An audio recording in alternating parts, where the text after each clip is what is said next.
Big topic I want to get into now. Bank of Canada, they're making these announcements every couple of weeks, whether the rates are going up or down.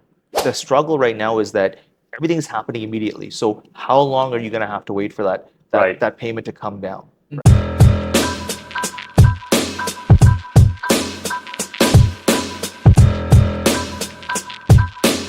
How does that play into your kind of business and family life balance? Um, Because real estate's never been slow, no, it's not. right? Even the mortgage business has been slow the last How few many years months. have you been doing this for? So I've been in mortgages and lending 25 years. Okay. Yeah, so from like started my career to now, but the bulk of the mortgage side, where I was just individual mortgage brokering, probably it's about 15 years. And I started out with I was managing a financial company, a finance company, doing loans. Then I went into management. Then I went from there to external mortgage specialist, and then I worked for the bank as a mortgage specialist for 10 years as well. Right. Then I decided, you know what, I'm in bank mortgage specialist. Let's go with it was natural to become a broker, and everyone said that. So I ended up brokering, opening my own office with my partners, and we've been doing now. We're about 5 years in the game Yep. as our office, bespoke lending. We've got about 28 brokers now at our team that are all producing. They're happy, Yeah. they're doing well, and what I found now for myself and the family is that, like, I guess my children see now that I'm passionate about my business. My wife's always known that I'm a workaholic and that I love what I do 100%. and kind of thing. And I think that's the biggest thing is that if you love what you do, you try to keep a happy balance, right? Happy balance. And I know that was always been my challenge my whole life, my whole career, is that having that family life balance. I mean, my wife will tell you the story when we're having my second daughter. She's like in labor, like lying there, and I'm in the washroom on the phone with a client, and she'll always throw that at me. Like that's one of the stories where it's funny, but at the same time, it probably bugs the hell out of her. I know it does, right? So those are the kind of things that where your children. You want to inspire them and share that same love or passion for what they're going to do going forward. Yeah. Are you putting boundaries in place for expectations for work-life balance, especially with With clients? them, Because clients, they'll call, like I've had clients call me at 6 a.m. when they're ready for their trucking route, yeah. or they'll call me at 11 o'clock when they're coming home from an evening shift. I'll always answer. That's a And tough the thing one, is, yeah. I'm that type of person that will always answer, but Yeah, you have a yeah. family, you have kids. What are you doing with those phone calls? What are you telling them to say? You know what? To be honest with you, I think I try to be better and not answer the phone when it's important things, but I know if it is an important call or there's something going on, it's that, yeah, I will take the call. I'm not going to lie to you. I'll take the call, right? Yeah. Because it's like, that's just my nature. And I know that, I want to make sure I, deal with the client, make sure they're taken care of, find out what's going on. But I'm trying to do a better job now of saying, okay, you know what? Now I'm home in the evenings. Like so if I'm in the office all day, when I Yeah. get home, I try to keep my workload as light as possible. Yeah. Just because I know it is family time, because that's always been a struggle, and that's always been for myself and my wife. Our relationship has always been a struggle of me spending so much time working and not devoting my time to my relationship or my family relationship as well. So Big topic I want to get into now. Bank of Canada, they're making these announcements every couple of weeks, whether the rates are going up or down. Today's biggest release is rates gone up by 0.25%. How do you see that affecting the market over the next quarter? I think that's a great question, and I'm sure every single person out there, because from this morning, like early morning, I'm getting text messages, emails from I have to. people, Yep. people forwarding. You're seeing everybody posting about the rate increase, and people are asking, what should I do? Did I make a mistake? Because 3-4 days ago, when the fixed rates went up, right? Yep. I had mentioned to people, hey, you need to jump on this, do it, but people are procrastinating. And then they're also worrying about prime going up, which it was going to happen. I already knew it, and we already had the sort of the word out, and that it's going to happen. There was enough indicators Oh, yeah. in the market with the inflation and bonds and what's happening in the States. Absolutely. It's correlated, right? Yeah, yeah. But the average person doesn't know this, right? Yeah. So what our job, or as brokers or industry professionals like yourself, I think it's one of those things where you got to coach people, and people don't Right. always look at it that way. They're just kind of, oh, okay, I'll wait, or maybe I'll think about it when the time comes. Then it's too late. So what's happening now is that people are sort of being reactive. Now they're going to have to figure out what to do. because and I talk about this in some of the videos and some of the things I've been doing on social media, is that the average person right now is everybody's, not even the average person, I think everybody in their own way is struggling. Yeah. Struggling financially, whether it's, you lost money on your real estate, or you're paying, you have these huge payments that you realize that, hey, I have investment properties, they're rented out, but now I have to cover the shortfall, or they just don't know what to do, right? Yeah. They're having to have to come up with money. Just this morning, I had a call with we're just talking with a friend of ours that is now wondering that her payment's going up $1,200 a month. $1,200. Yeah, $1,200 a month. Because they're on a variable. Yeah, on a variable, and she realized now, wait a minute, $1,200, that's a lot of money. So now, what she's going to have to cut back on is that time, or those dinners, that entertainment that you're going to spend with your family. She's going to have to cut corners on that and rethink that, hey, wait a minute, I'm not going to be able to do that. That extra vacation or that extra fun time that we're going to spend our money on, we don't have to have that, right? So when the rate did go up, her payment has gone up $1,200. Isn't that a very short-term way of thinking that it's going to remain this way? Because if the rates come down as a variable, wouldn't that essentially bring her payment down later on? Essentially, yeah, it would. But then you look at it this way, like, I don't think people are going to look, because the struggle right now is that everything's happening immediately. So how long are you going to have to wait for that payment to come down, right? How long are you going to have to? Because I'll be honest with you, like, if a $1,200 a month payment that I have to now add to, right, that part of my like daily expenses, that's pretty big. And again, like, how long is that going to be? Is it going to be a year? Is it going to be 2 years? What happens in the next rate review that the rate goes up again, right? So these are all the things people are concerned about, because now you're going to have to figure out what is your game plan, right? And I think, like, and speaking for myself, we're so busy that a lot of us don't have a game plan, right? We're just hey, you know what? We're make more money, right? Like, let's make more money. Let's do more business. Let's sell more properties. Yes, what are we gonna do to, like, now everyone has to have a side hustle.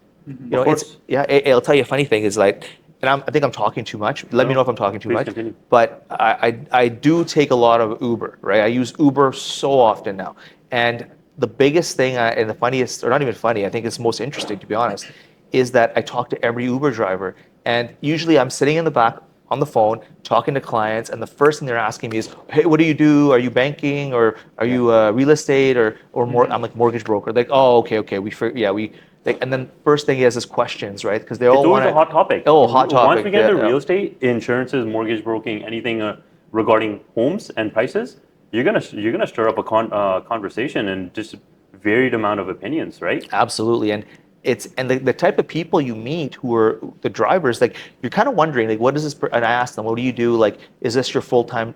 Some people are full time, but the amount of people that I talk to right now that are part-time Uber drivers who have professions, they're professionals who are just, oh, you know what? I have free time. I need to make a little extra money on the side. Right.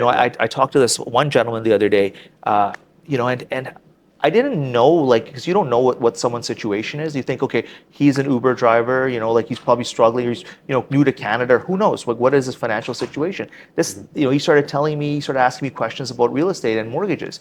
He told me he's got, like, this many acres in this part of Surrey, this many acres in South Surrey, a commercial. Like, he had multiple properties and multiple pieces of real estate, and this is high value real estate, and he had and homes that he's just built. So then I asked him, I said, well, you're driving Uber. Yeah, I have free time. These properties aren't selling right now, and I'm not doing anything with them. So I'm waiting. Because that's their main bread and butter, right? Yeah. And then they're not locked into a job by having something on the side to do. There's no cash flow. Here, like, part of the reason, the motivation for this podcast of being unconventional is seeing that as a solution. So if I'm in that cab driver or that Uber and I see him, he's like, I got extra time. As someone that's bought a lot of real estate, that client for sure, that driver for sure has, wouldn't he know that his time is more valuable spent elsewhere than driving Uber? Well, that's a good question, because I actually did ask him that question. So what is your plan? Like, what do you, well, right now I have a couple of houses that I've just built. I'm planning on selling these houses, but in the meantime, like, what am I doing for my, like, day to day? Like, I might as well just drive and make, I'm bored. I might as well just do something, make a little cash on the side, because remember, until these properties sell, where's his cash, or where's where's his the disposable income Liquidity, coming yeah. from, right? Yeah. So those are the things that he, and I realized, I'm like, wow, that's pretty interesting, and Right. it stuck with me, right? So and that's not the only person. This is like multiple people that I'm talking to that are just using. And I guess the point I'm trying to make is that people are looking for outlets where they can make extra money and have a side hustle just to make ends meet on day to day.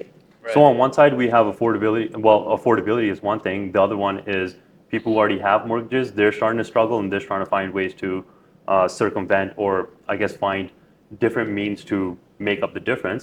Now, how is the affordability being affected for people that are getting into the market? And the next like follow-up question is Daily Hive just, I don't know if you've seen their article about Vancouver prices at $1.5 million. It'll take 38 years to save up to be able to put a down payment together. So affordability, how is that being shifted when rates are going up? So we know from one perspective for homeowners, what's it doing to people that are entering the market for the first time? Well, I think it's reality is that it's going to be very difficult to enter the market. So unless you have I look at it this way, and I had posted this, like one of my first videos I did this year, or this last month, sorry, was about a story. I talked about when I bought my first condo back in 2001. I bought a condo for $55,000. Oh yeah, In Surrey Central, right? I think you saw that one, right? Yeah. And I had so much response from that. People like, what? They're 55,000. What's going on? But back then, that was like the normal price in Surrey Central.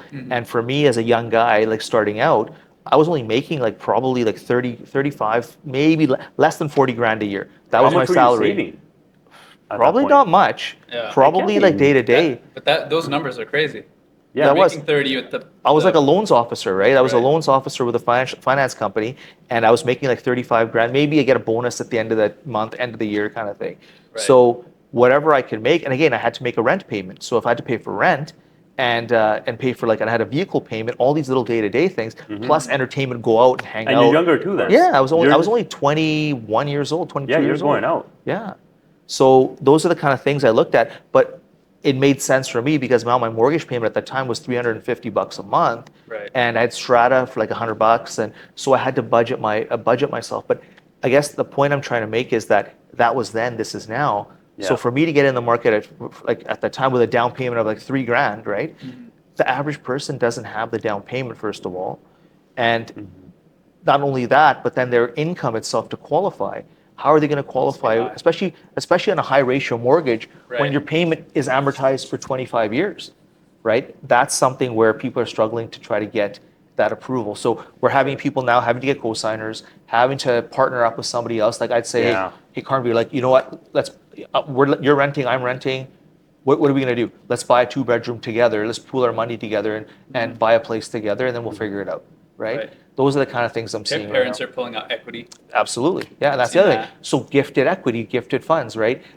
There's a lot of that happening right now. And if you have the ability, that's all I always ask that question, do you have the ability to get some funds from family or overseas? You have sold some land in India. Are you going to be able to bring that over, use Right. that for the down payment, or are your parents going to give you money? Some people have that. In fact, realistically, a lot of times people are relying on that to try to get in the market because parents are trying to help their kids Yeah. Right. get to the next stage, because there's no way they're going to save up that kind of money. Impossible. And here's the Not thing. with this kind of these expenses that are happening now. There's no way. Some For sure. there's a handful of like a pretty high percentage of people, because they're so, I guess, income wise and lifestyle wise, they Right. can't manage the savings, or they don't have any additional help or co-signers.